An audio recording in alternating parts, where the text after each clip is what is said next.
Welcome in everyone to The Deciding Point, our brand new Cracked Racquets video series breaking down the biggest stories from throughout the professional tennis world. Now, how this video is going to differ from our podcast, we're going to keep things quick. We're going to break down the 5 biggest storylines in tennis in any given week. Sometimes that means we're going to talk about results. Sometimes that means we're going to talk about some controversy. Sometimes that means we're just going to have some fun. But overall, we're going to run through a fast 4 format, 4 points on the 4 biggest storylines, and then we'll have our deciding point, our final argument, where we will have some fun, get into it with our guests every given week. And joining me for our first episode of this show, and it's only fitting that he's our guest to kick things off. You know him as our Cracked Racquets Do Everything, former Denison men's tennis grade, forefather of the forehand slice, James Foster McDonald. Jamie, welcome to The Deciding Point. How are you doing today?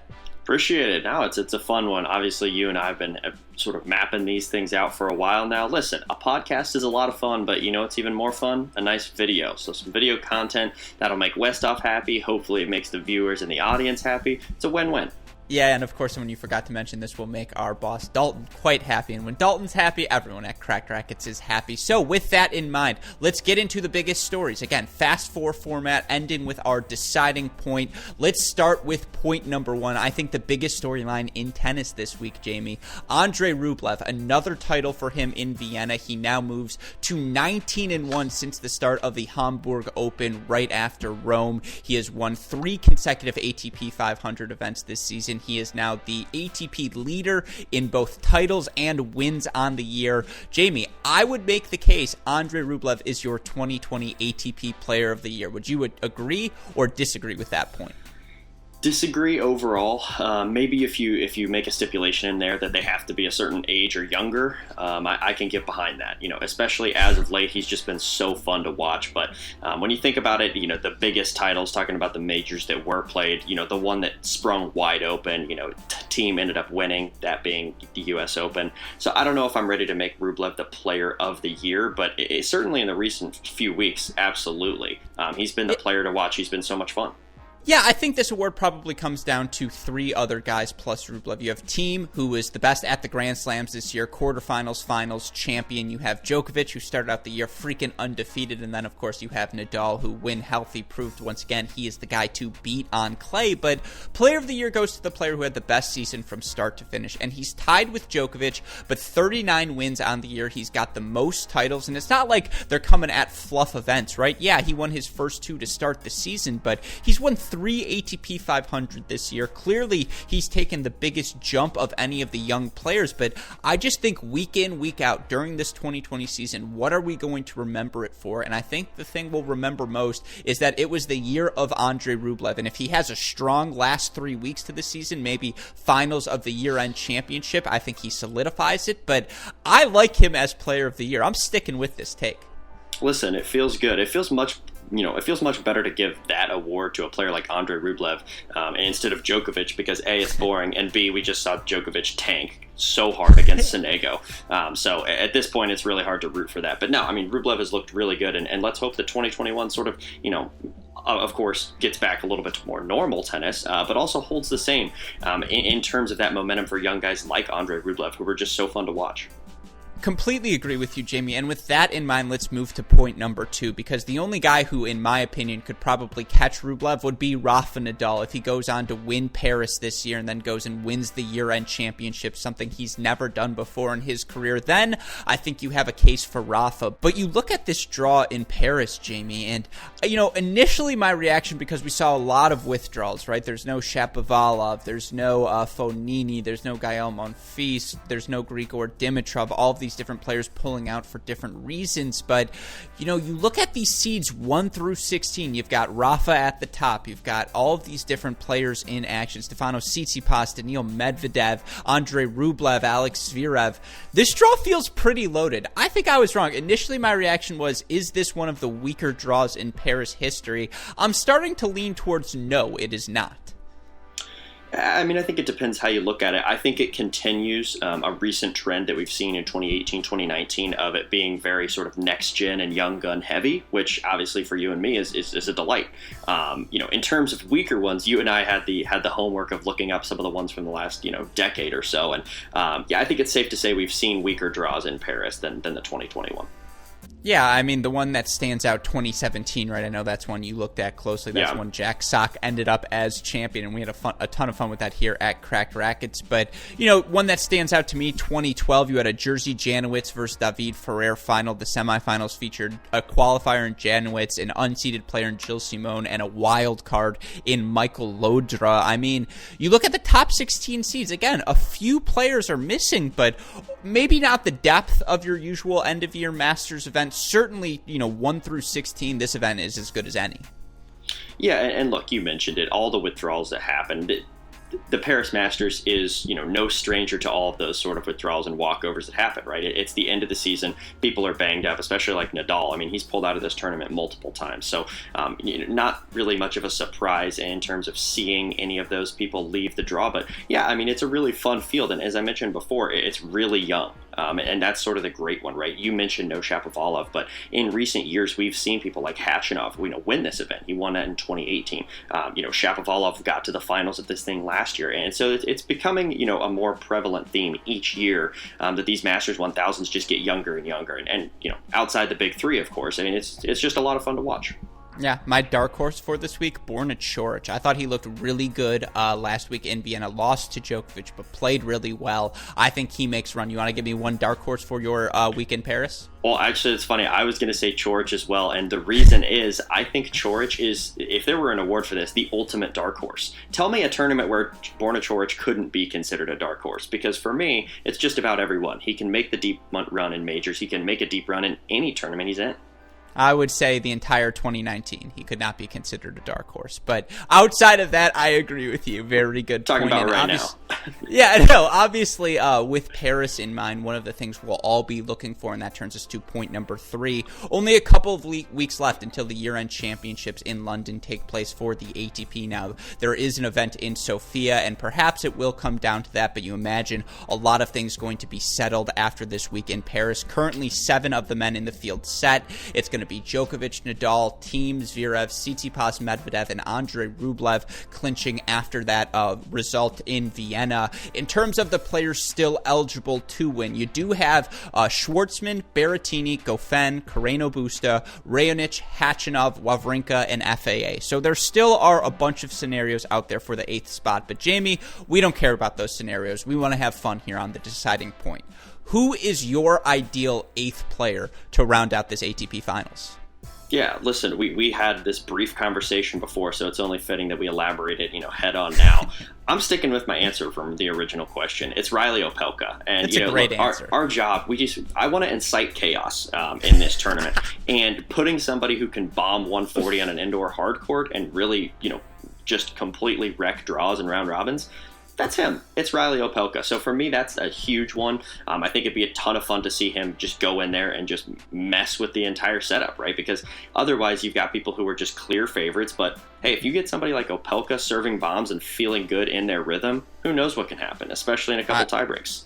No, I love that answer. I think it's a really good pick. It's funny, I have him near the top. I would say the last player I would like to see, though, is John Isner. Just going to throw that out there. But in terms of the players this came down to me, you'd love to reward like an Humbert or like a Dan Evans who have quietly had these really good seasons. Not top 10 seasons by any stretch, but really good seasons for where they're at in their career. I think Grigor's been playing really well of late. I think Jannik Sinner would be an incredible addition. But to your point of introducing an agent of chaos, the pick for this question and any type of question like this is always Nick Kyrgios, right? What tournament does not benefit from an injection of Nick Kyrgios in it?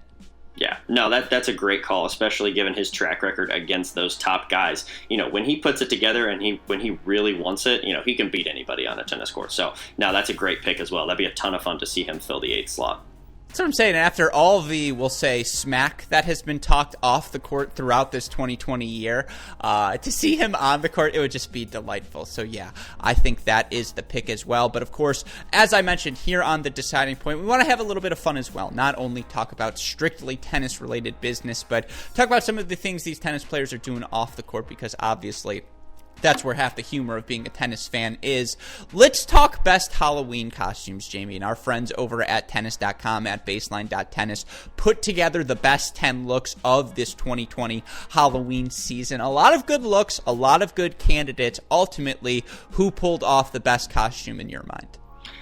I went back and forth on this one. I won't lie. It took some hours of consideration, but for me, I think I ended up going with Bob Bryant. Him and the family, they went with the Nintendo route. I love that. You gotta love all of those characters, the effort there. He goes as Waluigi.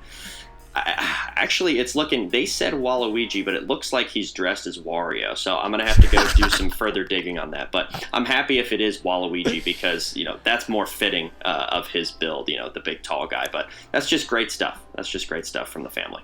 Yeah, no, I think that's a good call as well. I would say I'm still in my Halloween costume as a homeless person, as you can see from my current appearance. But for me, the pick, and this is, again, my bias is bleeding in here as it makes sense. I'm going to go with Osaka dressed as number 5. Codename Kids Next Door has a special place in my heart. On a different occasion, maybe I'll do my impersonation of the character number 1 for you, Jamie. And again, Codename Kids Next Door, I've had a lot of unintentional comedic moments. Because of the series, I think Osaka pulled off number 5 great. I only want to see her try and do the backflips in the credits like she shows off in her Instagram post. But a lot of good ones. I feel like we got to give a shout out to Annette Kontaveit and the Tiger King outfit she and her husband pulled off. That's bold. For real. Also, can we talk about how long ago that seems? Like, listen, I love the reference to the early COVID days, but my goodness, that feels like 3 years ago, doesn't it? It's something that I'm kind of happy died. I'm like, I don't need to talk Tiger King anymore. Never watched the series. Maybe that's a rough you didn't? point. Wow, that's never watched it. Yeah, again, poor choices. Too late now. I'm married to the game. Yeah, exactly. Spoilers. I heard there's a killing at the end. But anyways, that was the fun we had. Obviously, those are our fast 4 points here on the deciding point. We've got one last one for you, our deciding point here on the day.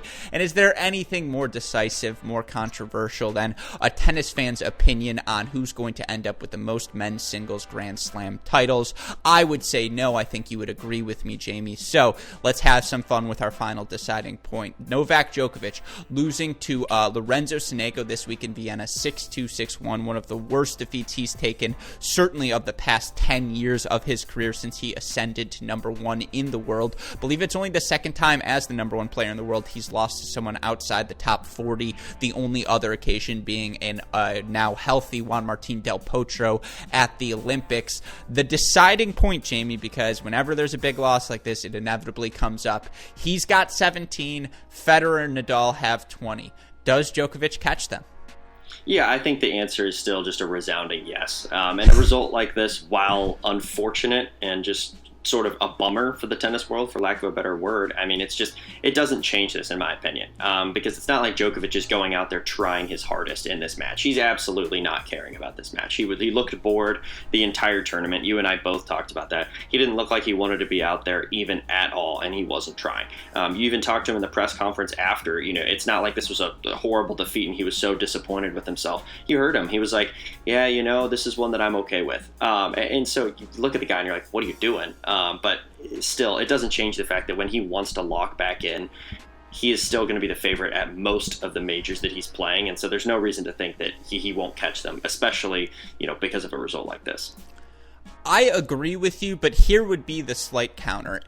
He left 2 on the table this season. There's no denying that. He should have won that 2020, U.S. Open because he was the best player heading into the quarterfinals. He had shown the best form. He ran through that Western and Southern Open despite not playing his best tennis, and that's one on the table. Obviously, Wimbledon gets canceled this year. More likely than not, he probably wins that event as well. And, at this stage of his career, to leave 2 on the table, who knows how valuable that might be, because it's clear the kiddies, Dominic Thiem, Alex Zverev, Stefanos Tsitsipas, Daniil Medvedev, Andrey Rublev, they're all getting better. They're all coming closer and closer to the primes of their careers. You have Nadal clearly not going anywhere on the clay, and then you just have Djokovic's game style. There's no telling whether it really will translate that well into his mid to late 30s, right? It's so predicated on him being so physically fit, so flexible, tracking down the extra ball, the obvious easy weapon of the Nadal and Federer forehand, and not as prevalent in Djokovic's game. I'm not saying I don't think he's going to pass it, because I really do think we could see him rip off a 3 Grand Slam year next year, a revenge tour of sorts, even though this was statistically one of his best seasons of his career in 2020. But he left a couple on the table, and that's nerve-wracking given, where he's at in his career. Yeah, and look, I don't think that's a secret. I think he knows that, right? He's going to look back on this season, and he's going to be disappointed a bit. And I think that sort of fuels sort of this last result against Sonego, is like he's already kind of disappointed with how this season goes. And look, I think he'll get back up and be ready for the ATP finals. But yeah, at this point, again, though, even though it's unfortunate to see, I don't see a world where he doesn't catch them. Like, there's no way he doesn't win at least 3 more, right? There's no way. And even if Nadal rattles off a couple more Frenches, or Fed, magically gets 1 more, Djokovic has so many more years left in him that even if he were to only win 1 a year, I think he has that number of years left in his career. See, I think 22's the number. I think Nadal maybe 2 more, maybe, at least 1 more probably at Roland Garros. I think whoever gets to 22 wins the count, because I don't think Federer's got any more slams. To ask Novak Djokovic to win 5 more slams after he's turned, 33 years old? I mean, has any player won more than 5 slams after age 33? The answer to that is no. Like, I think Federer's won 4, right, since he turned 33, or maybe it's no, I think it is 4. And so now you're asking him to win. It's going to be really, really fun. I think these next 3 years, that's the race for Djokovic, right? Because eventually one of these young guys, or a couple of them, are going to start winning at the slams. You would think. Yeah, I mean, look, we've been saying, when's the big 3 going to get taken over for a long time? And to me, I think the answer, it's still far way away. Yeah, Federer is more out of the picture given the injuries and the amount of time he's taking off. Nadal sort of in the same camp, but what we saw from this year is when these top guys are good, with Australia, Djokovic being the hardcore player, obviously Nadal at Roland Garros on the clay, I mean, these guys are still at the top. And so there's no reason to think that these guys won't run away with more and more titles. It's just a matter of how long do you think Djokovic is going to sustain his level at the top? And I happen to think it's quite a long time. Yeah, and of course, as tennis fans, we all look forward to seeing that unfold. But that's this week's episode of The Deciding Point. Again, if you want to hear more of our Cracked Racquets content, you have missed any of the action on the Pro Tour these past couple of weeks, be sure to go check out our website, crackedrackets.com. Of course, shout out, as always, to our super producer, Daniel Westoff, who does an incredible job with all of our content. In particular, if you're watching this, make sure you subscribe to our YouTube channel so you don't miss anything else moving forward. But for my wonderful co-host, James Foster McDonald, and our super producer Daniel Westoff, I'm your host Alex Gruskin. You've been watching The Deciding Point. We hope you enjoyed the show, and we'll see you all next week.